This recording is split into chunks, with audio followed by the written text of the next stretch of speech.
That's what I call them locally.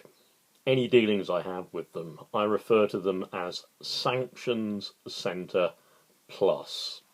In fact, we had one of their assessors round. I won't give her name, but even to her, I referred to them as Sanctions Centre Plus. Walked past this morning with my wife. We were in town doing something and watched as everybody was getting ready while they opened the doors. Most depressing sight in the world. Not so much depressing from their point of view, because at the moment they've got jobs. Who knows, they might be on the other side of that door fairly shortly when they close down the job centres and they don't have jobs. But totally and absolutely depressing.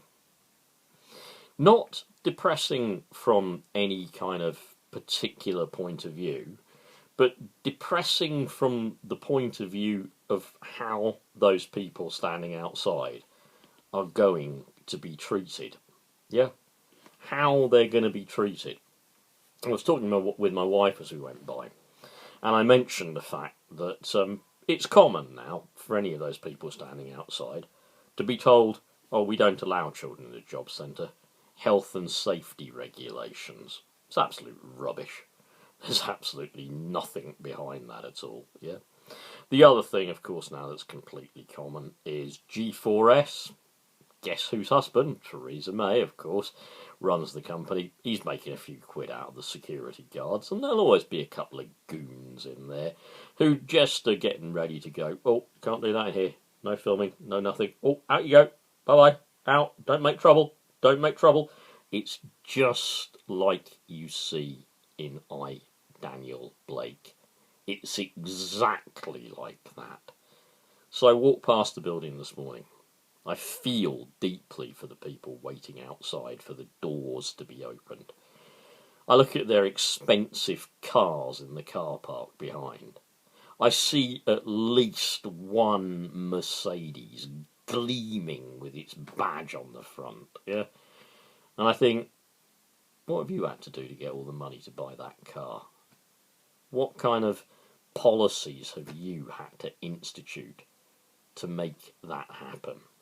How many people have you had to sanction for being 5 minutes late for an appointment?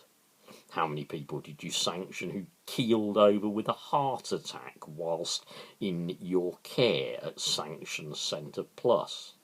How many disabled people did you send back to work who were not well enough to work? How many of the 30,000 people whose lives have been lost started off their journey coming to that little red brick building, I should say, big red brick building in Great Yarmouth? How many of those signatures were on the initial claims processed by Sanctions Centre Plus Great Yarmouth? How many PIPs started there? How many people who were seriously mentally ill started off there, had their PIP payment declined because obviously serious mental illness gets better, and were told they should just go and look for a job because the work capability assessment decided they were now fit for work? How many mentally ill people had committed suicide after visiting that building? I don't know.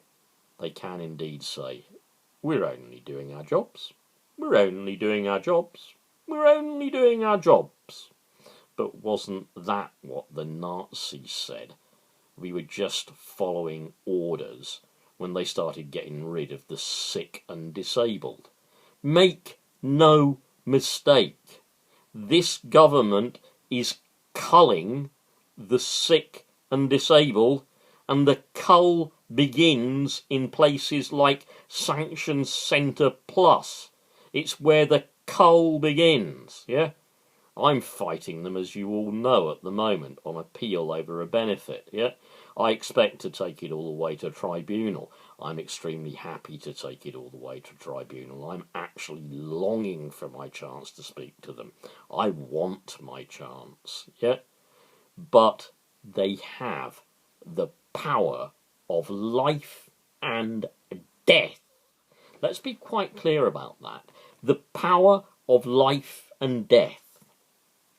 If you were imprisoned for an act of murder or violence or robbery or the most heinous crime, even for sex offences against children for that matter, the law would not allow you not to be fed and housed. Yeah, these people, if they think that your appeal is rejected, yeah, for example, on say employment support allowance, if they reject your appeal, unless you have the funds to go to the second stage tribunal, you can't appeal it.